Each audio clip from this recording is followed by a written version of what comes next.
Hello বন্ধুরা, কেমন আছো সবাই? ইতি তোমার ইন্দিরা আরও একটি ব্লগে সবাইকে অনেক অনেক শুভেচ্ছা জানাই। আশা করি সবাই খুব ভালো আছো, আমিও ভালোই আছি। আজকে সকালবেলায় সেরকম কোনো কাজ নেই, ভাবলাম আজকে একটু গাছের নিয়ে পরিচর্যা করি। এবারে এসে তো গাছগুলো একদম পুরো নষ্ট হয়ে গেছিলো। এসেই দেখি আমার অপরাজিতা গাছ পুরো একদম মরে গেছে, শুকিয়ে আমচুর। এই দেখো, কেটে দিয়েছি সবই, কিন্তু মাটিটা তো রয়েছে। ওই জন্য ভাবলাম মাটিটা খুঁড়ে ওই মায়ের কাছ থেকে কিছু বীজ ফুলের নিয়ে এসেছিলাম। ওই অপরাজিতা গাছেরও নিয়ে এসেছিলাম, আবার তুলসী গাছেরও নিয়ে এসেছিলাম। মা নিজেই দিয়ে দিয়েছিল, বারবার কেনা, ওই জন্য বললো বীজটা নিয়ে যা, আশা করি হয়ে যাবে, মাটিতে গিয়ে পুঁতে দিবি। ঠিক আছে। এবার এসে থেকে প্রায় এক সপ্তাহ পার করে ফেলেছি। আজ করব কাল করব করে করে আর করে ওটা হচ্ছে না। ওই জন্য ভাবলাম আজকে নিয়ে বসি। এই দেখো, এটা হচ্ছে তুলসী গাছের বীজ। এই যে কালো কালো দেখছো, এইগুলো হচ্ছে বীজ। এইগুলোকে এখন সুন্দর করে বেছে ভালো করে তারপরে মাটিতে দিতে হবে। এইগুলোকে বাছা মানে সেই বিশাল ব্যাপার, চালে ডালে মিক্স করা। যাই হোক, তো কোনো রকম আর কি মাটিটা খুঁড়লাম।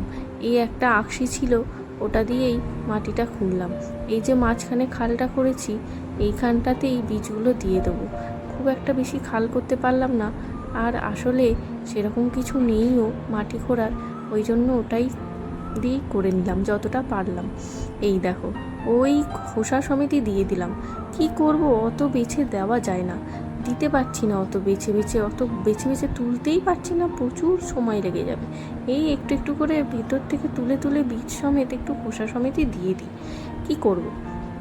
আমার অ্যালোভেরা গাছটা কিন্তু বেশ তাজা রয়েছে, আর অ্যালোভেরা গাছ মোটামুটি এরকম থাকেই, জল বাতাস হাওয়া বাতাসেই বেশ হয় বলে, জল অত হয় না হলেও চলে যায়। মানে অ্যালোভেরা গাছটা এরকমই, তবে শুকিয়ে যায়, একটু শুকিয়েছিল, কিন্তু এসে আবার জল দেওয়াতে বেশ তাজা হয়ে উঠেছে।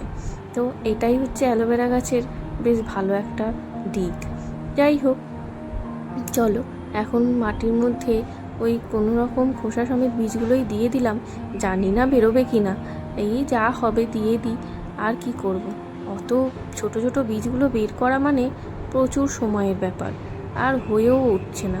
যদি কোনো রকম কিছু চালার কিছু থাকতো তাহলে আবার ভালো হতো, কিন্তু সেরকম তো কিছু আছে কি না জানিও না, আর মনে হয় না হবেও ওতে কাজ। যাই হোক, চলো এখন এই মাটিগুলো দিয়ে দিলাম ওপর দিকে, এবার একটু জল দিয়ে দেবো। আজকে সকাল থেকে এই করছি। ও দেখো, পাশে গাছের যেগুলো গুঁড়িগুলো কেটেছি ছোট ছোট, ওই অপরাজিতা গাছের আগের, ওইগুলো প্যাকেটে ভরে রেখে দিয়েছি। সেগুলোকেও দুদিন ধরে আর ফেলতে পারছি না। মানে ওই ঘর থেকে বেরোনো হচ্ছে ঠিকই, ওই বাজার হাট করতেই বেরোচ্ছি, নিয়ে যেতে সঙ্গে করে ভুলেই যাচ্ছি। শুকনো গাছের গুঁড়ি তো ঘরে না রাখাই ভালো। যাই হোক, কোনো না কোনো সময় ঠিক মনে করে নিয়ে বেরিয়ে যাব। তো যাই হোক, চলো এখন তো গাছের গোড়ায় খুব সুন্দর করে মাটিতে জল দিয়ে দিই। তারপরে ইনি কবে বেরোবেন তার ভয় ভরসা নেই, কেননা এমনি খোসা সমেত দিয়েছি। তো সকালবেলায় সায়ন তো এখনও ওঠেনি, কিন্তু এখন মোটামুটি ওই 9টা বাজে। আমি সকাল সকাল উঠে স্নান সেরে পুজো সেরে এখন এই মাটির খোঁড়াখুড়ি নিয়ে বসেছি। কি করব, ও এখন ওঠেনি, তাই ভাবলাম ও উঠলে একবারে কফি বানাবো, তার আগে এই মাটিগুলো কাজগুলো সেরে নিই। এনার্জি দিয়ে জোর করে না বসলে এগুলোর গতি করা যাবে না। যাই হোক, চলো এখন গিয়ে চাটা খেয়ে নিই। প্যাকিং করেছে যে সুটকেসের জায়গা হয়নি, দিয়ে বাক্স প্যাকিং করে কুরিয়ার করতে হয়েছে। এত জিনিস নিচ্ছে, এত জিনিস।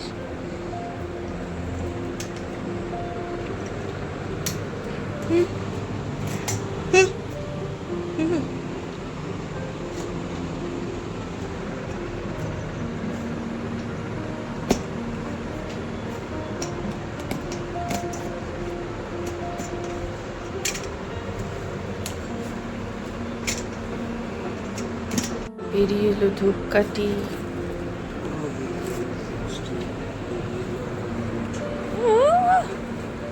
গামছা।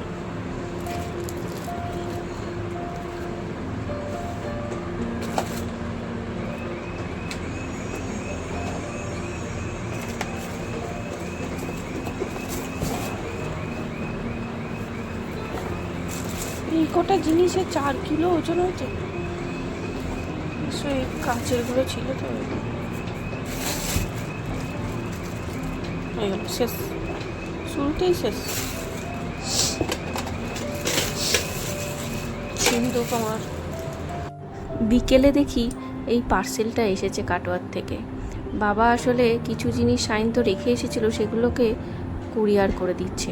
2টো পেটি রাখা হয়েছে, তার মধ্যে একটা পেটি এলো, বাকিটা আসবে। যাই হোক, কফি নিয়ে বসে পড়েছি জানলায়, আর এই যে দুজন মিলে এখন কফি খাবো। আর আস্তে আস্তে সন্ধে নামছে, তারপর সন্ধে টন্ধে দিয়ে বেরোবো। চলো, এই একটু বাজারে যাব। আবার সেই বাজারই মোটামুটি 1.5 সপ্তাহ মতো হয়ে গেল বাজার করেছিলাম, তো এখন তো আবার একটু সবজি বাজার লাগবে। আর সেটার থেকেও বড় কথা, আজকে বিজয় পার্কে যাচ্ছি। বিজয় পার্কে যাওয়ার একটা কারণ রয়েছে, সেটা হলো টুবাইদা ফোন করেছিল, ওই কারণেই আরও যাব। যার জন্য সায়ন্ত বললো তাহলে একটু বাজারও নিয়ে নেবো। বিজয় পার্কের বাজারটা অনেক দিন যাওয়াও হয়নি, তো এই যেতে যেতে এই স্টুডিওটা তোমাদেরকে দেখালাম। এখানে আমাদের সামনেই, ফ্ল্যাটের বিল্ডিংয়ের সামনেই এই স্টুডিওটা তৈরি হচ্ছে। এখানে অবশ্য ইল্লোরা স্টুডিও রয়েছে, তার পাশে এটা আবার একটা নতুন স্টুডিও বানাচ্ছে। এই স্টুডিওটা খুব সুন্দর বানাচ্ছে, বেশ কয়েকদিন ধরেই যেতে আসতে দেখছি, তাই ভাবলাম আজকে তোমাদের সাথে শেয়ার করি। এত সুন্দর করে বানাচ্ছে, বেশ একটা পুরনো দিনের মানে একটা সেই রাজবাড়ি হয়, পাশে মন্দির টন্দির থাকে, ঠিক ওই রকম টাইপের।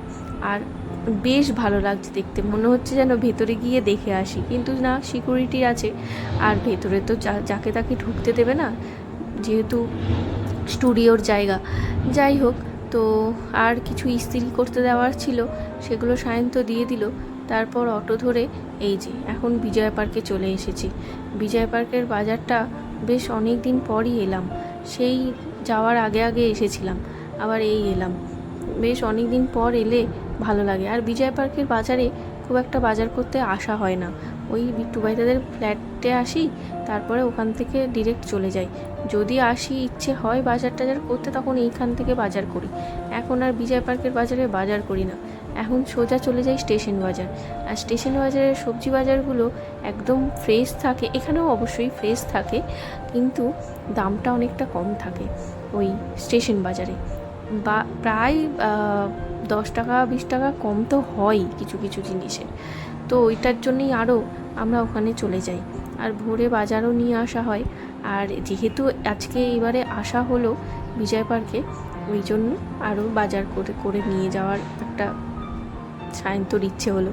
যেহেতু বিজয় পার্কে অনেক দিন আসাও হয়নি, এই দিকটা আমার সত্যিই খুব ভালো লাগে আসতে। আর কি করব, এখন আর আসা হয় না ওই বাজারের চক্করে, এখন স্টেশন বাজারের বাজারটাই বেটার মনে হয়। যাই হোক, আর বেটার কেননা ওখান থেকেই এখানে আসে।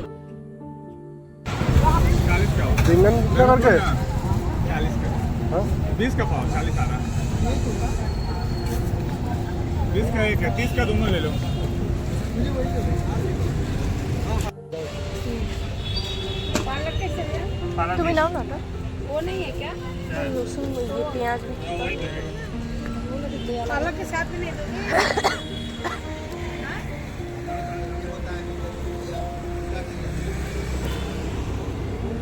ये ना हलूद का ना, हलूद भैया कितना है ये? 60 रुपये पाव। ভাবা যায় কাঁঠাল 260 টাকা, খাবো কি? ইচ্ছে তো করে। আর সায়ন্ত তো দেখতেই পেলে 1 হাত দূরে, ও ছুটে পালিয়ে গেল। আমি দাঁড়িয়ে থেকে জিজ্ঞাসা করলাম। বেশ ভালো লাগে এখানকার কাঁঠালগুলো, দেখতে খুব ভালো লাগে, খেতে জানি না। ওই লোকটা আমাকে তাই বলছিল যে ফ্রেশ ভালো নিতে পারেন, কিন্তু না, সায়ন্ত এক তো বাড়িতে কাঁঠাল ঢোকাবেই না, দ্বিতীয়ত গন্ধে 1 হাত দূরে থাকে, মানে কত দূরে পালিয়ে যায় তার ঠিক নেই। আমি যেতে আসতে গন্ধ পেলে আমার মন প্রাণ জুড়িয়ে যায়, আর ও আমাকে দেখে হাসে। আর সত্যি কথা বলতে দামও প্রচণ্ড, 60 টাকায় 250, ভাবা যায় কত আর দেবে। আর যা সাইজ কাঁঠালগুলোর, 4-5টা হলেই মনে হয় 250 হয়ে যাবে। যাই হোক, তো চলো, মন প্রাণ কিছুই জুড়োবে না, ওই গন্ধই ঠিক আছে আমাদের জন্য। তো যাই হোক, বাজারটা তো মোটামুটি হলো। এখন ওই কালকে সকালের জন্য ব্রেকফাস্টে সায়ন্তকে বললাম একটু কলা নিয়ে নাও, পাউরুটি কলা, বা ও যদি ওটস ফোটস খায় কলা দিয়ে হয়ে যাবে। তো এখন ওই কলা টলা নিয়ে নেব, কলা নিয়ে তারপরে আবার গিয়ে আমি একটু হলুদ খুঁজছি। আসলে হলুদটা এখানে পাওয়া যায়, কিন্তু এবারে এসে দেখছি না হলুদটা রোজ আসলে কাটোয়ায় গিয়ে বাবা একটু একটু করে দিচ্ছিল, বেশ ভালো লাগছিল সব ছোলা টোলা দিয়ে হলুদ দিয়ে খেতে। কিন্তু কাজু বাদাম সব রকমই রোজ একটা রেগুলারের বিশেষে একটা রুটিনের মধ্যে বাবা ওটা খায়, আমাদেরকেও আর কি দেয়। কিন্তু প্রথম 2-1 দিন সায়ন্ত খাওয়াতে তারপর বললো আমি আর খাবো না। তো তারপর থেকে আমিই খেতাম, সায়ন্তর জন্য বাবা রাখতো, কিন্তু সেইগুলো আমি আর মা মিলে ভাগ করে খেয়ে নিতাম। কারণ ওকে তারপরে বেশ কয়েকবার দিতে গেছিলাম, ও মুখ বেঁকিয়েছে, মানে আমি খাবো না। তো ওই কারণে ওকে দিয়ে কাজ নেই, বেচারা যার খেতে ইচ্ছা করছে না তাকে জোর করে না খাওয়ানোই ভালো, যেটা খেতে ইচ্ছা করছে সেটাই খাও। তো আমার একটা রুটিনের মধ্যে চলছিল, তো আর ভালো খাওয়া। বাবাও বারবার বলেছিল যে দিয়ে দিই, নিয়ে যা, কিন্তু এখানে যেহেতু পাওয়া যায় ওই জন্য আমি বাবাকে না করেছিলাম। কিন্তু এবারে এসে দেখছি পাচ্ছি না। স্টেশন বাজারেও সেদিনকে অনেক খুঁজলাম, কিন্তু কিছুতেই পেলাম না। এখানে খুব সুন্দর আমলকি, তারপর হলুদ, কাঁচা হলুদ খুব সুন্দর ফ্রেশ পাওয়া যায়, কিন্তু দেখতে পাচ্ছি না। তাই ভাবছি মিস করলাম, মনে হয় নিয়ে এলেই ভালো হতো। অবশ্য নিয়ে আসবো কি, কতদিনই বা থাকবে সেটা, সেই তো আবার ফুরিয়ে যাবে। এখানে পেলে ভালো, না হলে খাওয়া যাবে না। যাই হোক, দেখা যাক, এখন বাজার আসতে যেতে দেখতে হবে, যদি পাওয়া যায় ভালো নিয়ে যাব। আর ভালো লাগে বেশ সকালবেলায় উঠে একটু মিষ্টি মিষ্টি করে যদি ওটা খাওয়া যায়, মানে হলুদের সাথে একটু কিছু মুখে নিয়ে চিনি গুড় যাই হোক কিছু নিয়ে বেশ খাওয়া যায়, ভালোই হবে। তো যাই হোক, আজকে তো বুধবার, ফুল নিতে হবে, কালকের জন্য ফুল নেব, ওই ফুলটা নিয়ে নিই।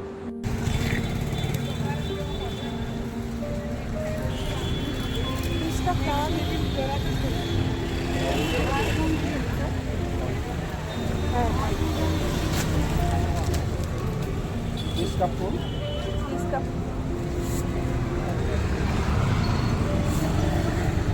पान कितना? हाँ, 2 रुपये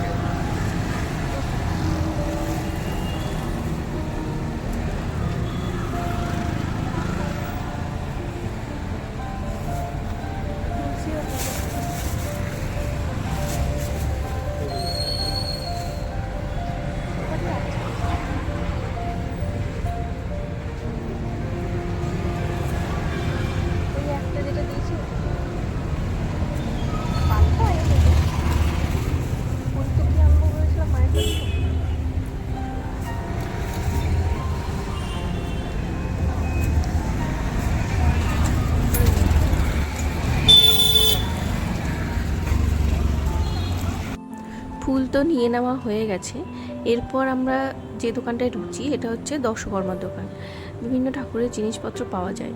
তো আসার পর দেখলাম আমাদের গঙ্গার জলটা একদম শেষ হয়ে গেছে, ওই কারণে একটা গঙ্গার জলের বোতল নেবো। এখানে গঙ্গার জল কিনতে পাওয়া যায়, আগে নিয়ে আসতাম ওখান থেকে, কিন্তু আনাটা বড্ড ঝামেলার, ব্যাগে নিজেদের জিনিস রাখতে রাখতেই আর ভারী এই জিনিসটা নেওয়াটা খুব অসম্ভব হয়ে যায়। ওই জন্য সায়ন্ত বারণ করার পর থেকে আর নিয়ে আসি না। তো এখান থেকেই কিনে নিই, ওই 30 টাকায় 500 বোতল হয়ে যায়। তো যাই হোক, চলো এখন এখান থেকে এটা নিয়ে আমরা চলে যাব টুবাই দাদের ঘরে। তো হাঁটতে হাঁটতেই যাব, এখান থেকে সায়ন্ত বলছিল অটো করে নিই, আমি বললাম যে ব্যাগ তো সেরকম ভারী হয়নি, অল্প কিছু জিনিস নিয়েছি, আস্তে আস্তে হেঁটে হেঁটে চলে যাই চলো। আসলে ওর বলার কারণও রয়েছে, সেটা হচ্ছে প্রচণ্ড গরম পড়েছে, তার সাথে হেঁটে এতটা বাজার টাজার করে ঘেমে গিয়ে একদম ক্লান্ত হয়ে পড়েছে। যাই হোক, যেতে যেতে কিছু তো একটা মুখ চালাতে হবে, সেটা আমি জানি, তাই গোপালের চকলেটটা ঘর থেকেই নিয়ে এসেছিলাম। তো সেটাই এখন খেতে খেতে দুজন মিলে যাচ্ছি। যাই হোক, চলো আজকের মতো ভিডিওটা এখানেই শেষ করছি, দেখা হবে পরের আবার একটা নতুন ভ্লগ নিয়ে।